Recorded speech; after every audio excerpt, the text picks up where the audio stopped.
في كتابه الحكيم وهو قوله الحق بسم الله الرحمن الرحيم يوم ندعو كل أناس بإمامهم. جو مومنین تشریف فرما ہے سب کے صحت و سلامتی کے لیے مرتبہ صلوات پڑھی محمد و آل محمد صلی علی محمد. ہمارا سلسلہ گفتگو اصول دین میں توحید، عدل، نبوت، پھر امامت میں ہم حضرت علی علیہ السلام کے زمانے کے بارے میں گفتگو کر رہے تھے اور ہم پہنچے تھے جنگ صفین تک. وہ جو ایک اصول آپ کی خدمت میں عرض کیا تھا کہ انسانی معاشرہ دنیا و آخرت میں اس وقت تک سعادت مند نہیں ہو سکتا، کلی ہدایت نہیں مل سکتا جب تک تین چیزیں جمع نہ ہو جائیں. پہلی چیز حاکم برحق، خدا کا منسوب کردہ حاکم یا خدا کے بتائے ہوئے معیار کے مطابق اترنے والا حاکم. دوسرا نظام الہی، انسانوں کا بنایا ہوا نہ ہو، خدا کا بنایا ہوا نظام معاشرے میں قائم ہو، نافذ ہو. تیسرا امت اس کی اطاعت کرے، اس کی مدد کرے، اس کا ساتھ دے. جب یہ تین چیزیں جمع ہو جائے گی تو انسانیت اپنی کمال کی طرف سفر کرے گا. جنت سے پہلے دنیا جنت بن جائے گی. یہ بار بار میں تکرار کرتا ہوں، دیکھو جو ابھی ہماری حالت ہے نا، یہ خدا نے ایسا نہیں کیا ہوا ہے، یہ ہمارے ہاتھوں سے ہے. خدا نہیں چاہتا ہم اس مصیبتوں میں زندگی گزاریں، قسم پرسی میں زندگی گزاریں، علاج ہو، صحت ہو، زندگی کے لوازمات کے لیے ہم ترسے. خدا ایسا نہیں چاہتا، لیکن یہ نظام بد جس کو ہم سمجھ نہیں رہے، اس نے ہمارا ایسا حال کیا ہوا ہے. تو یہ تین چیزیں جمع ہونا لازمی ہے اور اس کو سمجھنا ہے. ہمارے حالات جس حال میں ہم ہیں یہ خدا کا معین کردہ نہیں ہے. یہ حال جس میں آج ہم ہیں، ہزار مصیبتوں کا ہم سامنا کرتے ہیں، اس میں ہمارا قصور ہے، اسے ہمیں سمجھنا ہوگا. لہذا جنگ صفین میں کیا ہوا؟ یہی ہوا. امام برحق ہے، نظام الہی ہے، لیکن امت اطاعت کے لیے تیار نہیں تھا، بغاوت کی. اچھا، آپ کو یہ شاید آپ کے علم میں ہوگا بچوں کے لیے کہ جنگ صفین تاریخ کی سب سے طویل جنگ ہے جو تقریباً 1 سال جاری رہا ہے. سن 37 ہجری کے سفر کے مہینے سے شروع ہوا ہے 38 ہجری کے سفر تک. یعنی کہ کوفے سے جو لشکر نکلا شام کے قریب پہنچنے، پھر وہاں جو آخری معرکہ جو صفین کے مقام پہ جو وہ آخری معرکہ ہے، تو یہ سب سے طویل جنگ تھی. اور نتیجہ کیا ہوا؟ دیکھیں، جب لشکر حق میں بغاوت ہو جائے یہ بڑا خطرناک ہوتا ہے. دیکھیں ابھی جو امریکہ کا جو ابھی پاگل جو صدر لایا ہے، جس کو لوگ پاگل سمجھتے ہیں اور وہ حرکتیں وہ پاگل والی کرتے ہیں، اس کو پتہ ہے کیوں لایا ہے؟ اس کو لایا ہے، یہ لوگ بڑی کوشش کر رہے ہیں جمہوری اسلامی ایران کے اندر سے بغاوت ہو. کیا ہو؟ اندر سے بغاوت. ان کو پتہ ہے کہ رہبر اور وہ جو انقلابی وہ ان کو تو نہیں ڈرا سکتے، لیکن عوام بھی تو ہے نا ادھر ایک بہت بڑی، ان کو خوفزدہ کریں کہ یہ پاگل آیا ہے، یہ کوئی ایٹم بم گرا دے گا اور یہ تباہ کر دے گا. جیسے وہ ابھی اس نے بیان دیا کہ میں دنیا کو 4 مرتبہ تباہ کر سکتا ہوں، پوری دنیا کو. یہ کیوں بول رہے ہیں؟ یہ چاہ رہے ہیں کہ اس طرح کے بیانات سے خود ایرانی عوام اپنی حکومت کے خلاف بغاوت کریں. بات سمجھ میں آ رہے ہیں؟ یہ دشمن کی بڑی چال ہوتی ہے. اور صفین میں یہ ہوا، اور کامیاب ہو گئے. وہ حضرت علی علیہ السلام کو امیر شام اور اس کے لشکر نے شکست نہیں دی ہے، علی علیہ السلام کو اپنی لشکر نے شکست دی ہے، اپنی لشکر نے۔ جب عمرو عاص اور معاویہ نے یہ دیکھا کہ اب جنگ اختتام کو پہنچ چکا ہے، کچھ دیر اور رہا تو ہم مارے جائیں گے، تو 500 سپاہیوں نے قرآن اٹھا لیا، قرآن مجید اٹھا لیا کہ ہم قرآن کا فیصلہ قبول کرتے ہیں۔ اچھا، وہ بات آپ ذہن میں رکھیں جو میں نے کل کہا تھا، یہ جنگ کوئی بھی نہیں چاہتا تھا، مثلا خصوصاً جو حضرت علی علیہ السلام کے لشکر میں لوگ تھے نا، وہ جنگ نہیں چاہتے تھے، ایک مشکل جنگ تھی، کلمگوں کو قتل کرنا، سامنے اپنے ہی بھائی کو قتل کرنا مشکل کام تھا یہ بہت، تو لہٰذا جنگ تو وہ پہلے ہی نہیں چاہتے تھے۔ اس پہ جب 500 لوگوں نے قرآن اٹھا لیا کہ ہم قرآن کو حکم قرار دیتے ہیں اور قرآن مجید کا جو فیصلہ ہوگا ہمیں منظور ہوگا، جنگ ہم نہیں کرتے ہیں، تو کہتے ہیں کہ حضرت علی کے لشکر میں 20,000 لوگوں نے حضرت علی کو گھیر لیا، 20,000 لوگوں نے، 90,000 میں سے 20,000 ادھر جنگ چل رہی ہے میدان میں، 20,000 پلٹ کے آئے، حضرت علی کو گھیر لیا کہ آپ مالک اشتر کو واپس بلاؤ اور جنگ بندی کا اعلان کرو۔ آپ نے تو پہلے تھوڑا سا ان کو سمجھانے کی کوشش کی کہ دیکھو جنگ ختم ہونے والا ہے، یہ ان کا مکر ہے، ان کا فریب ہے، اس سے دھوکہ مت کھاؤ، لیکن انہوں نے کہا نہیں، آپ کو مجبور کیا۔ پھر آپ نے مالک اشتر کو 3 دفعہ پیغام بھیجا کہ پلٹ کے آؤ، آخری پیغام یہ بھیجا اگر علی کو زندہ دیکھنا چاہتے ہو تو واپس آؤ، تب جا کے مالک واپس آئے۔ تو یہ ایک بڑی خطرناک چال ہوتی دشمن کی، جو آج ہمارے زمانے میں بالکل وہی چیز امریکہ ایران کے ساتھ بالکل وہی چیز کر رہے ہیں کہ ایران کے عوام اندر سے کیا کریں، بغاوت کریں۔ کیا بغاوت کریں؟ کہ امریکہ سے مذاکرات کرو، ٹھیک ہے نا، بالکل وہی چیز۔ امام علی کے لشکر والوں نے کیا کہا؟ معاویہ کے لشکر سے مذاکرات کرو، نہیں کریں گے ہم آپ کو۔ ہم لوگ تو نہیں پڑھتے نا، عجیب بات یہ ہے، امریکہ کے یونیورسٹی کے اندر تشیع کا باقاعدہ الگ فیکلٹی ہے جہاں تشیع کو پڑھتے ہیں وہ لوگ۔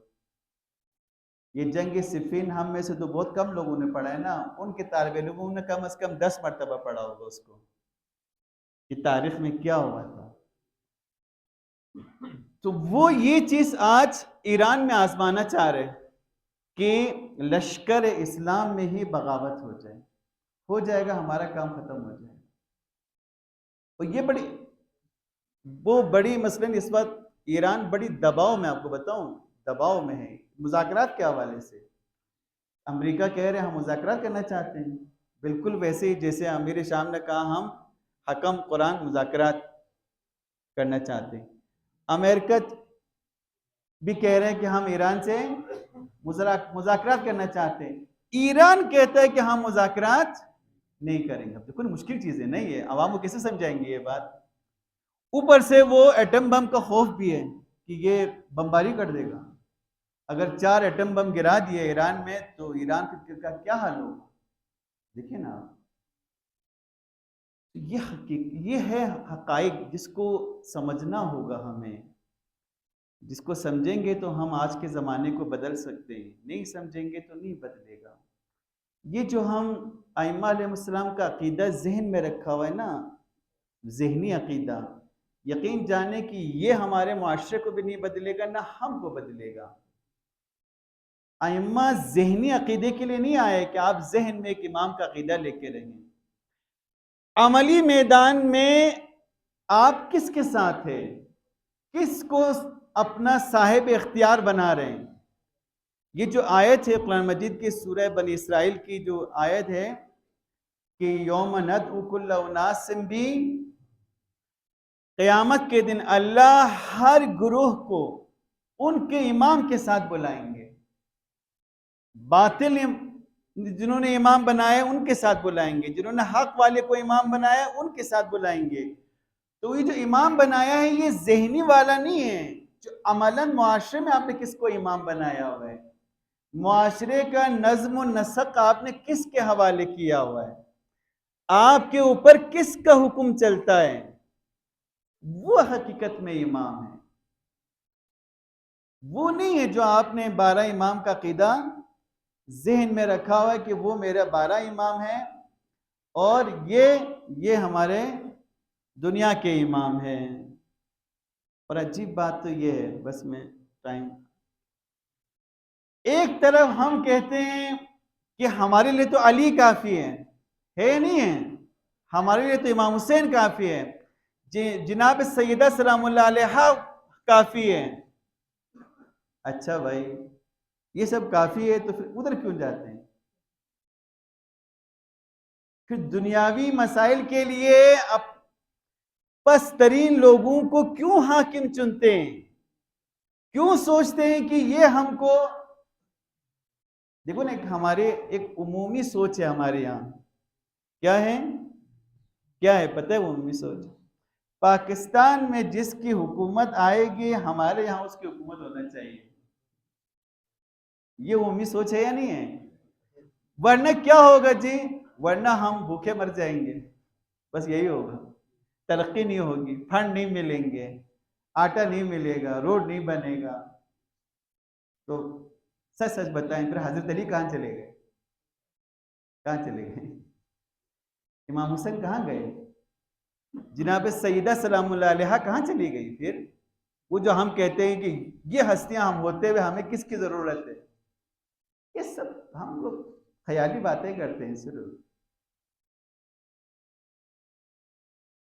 فکر کر رہے ہیں، نہیں کر رہے ہیں، سوچ رہے ہیں؟ تھوڑا سوچے تو اپنی زندگی میں، ہم دوغلا پن کے شکار ہیں، منافقت کے شکار ہیں، ہم منافقانہ زندگی گزار رہے ہیں، منافقانہ فکر ہے ہماری۔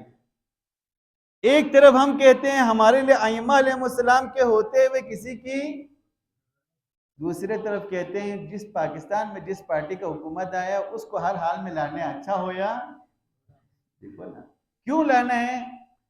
تو جواب دیتے ہیں کہ بھئی وہ نہیں لائے تو پھر ہم کو کچھ ملے گا نہیں، تو کچھ ملے گا نہیں تو پھر حضرت علی علیہ السلام کہاں چلے گئے؟ پھر خدا کہاں چلے گئے؟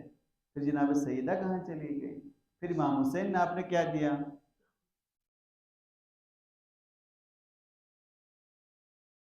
ہم بغیر سوچے، بغیر سمجھے، بغیر غور و فکر کیے ایک زندگی گزار رہے ہیں، ہمیں خود نہیں پتا ہم کون سے راستے پر ہیں، ہم کیا سوچتے ہیں، ہمارا عمل درست ہے یا نہیں سوچتے ہیں۔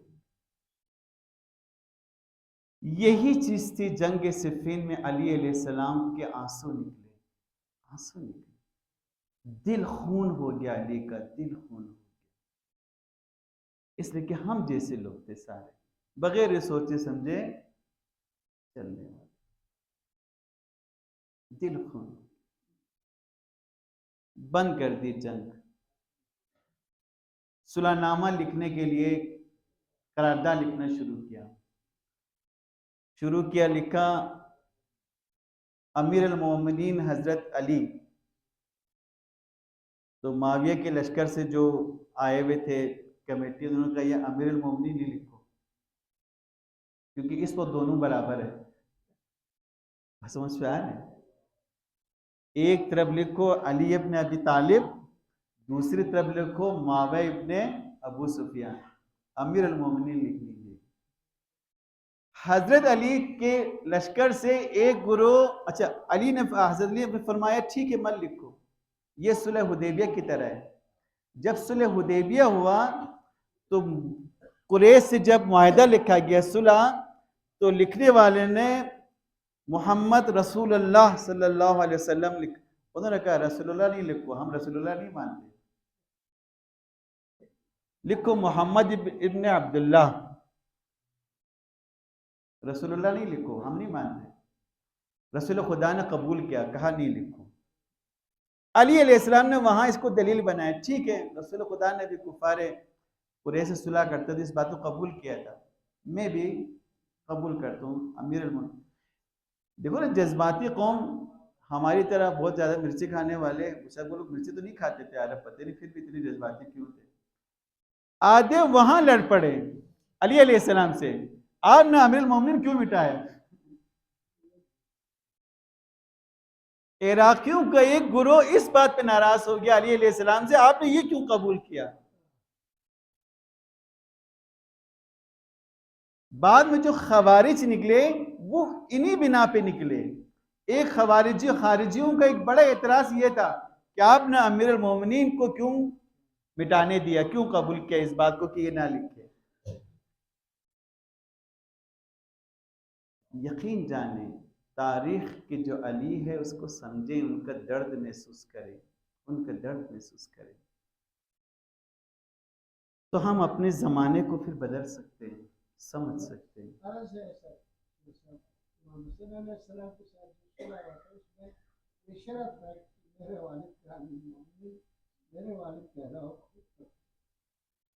تو انشاءاللہ وہ امام حسن کا ہم شروع کریں گے تو پھر وہاں آ جائیں گے انشاءاللہ۔ ہاں،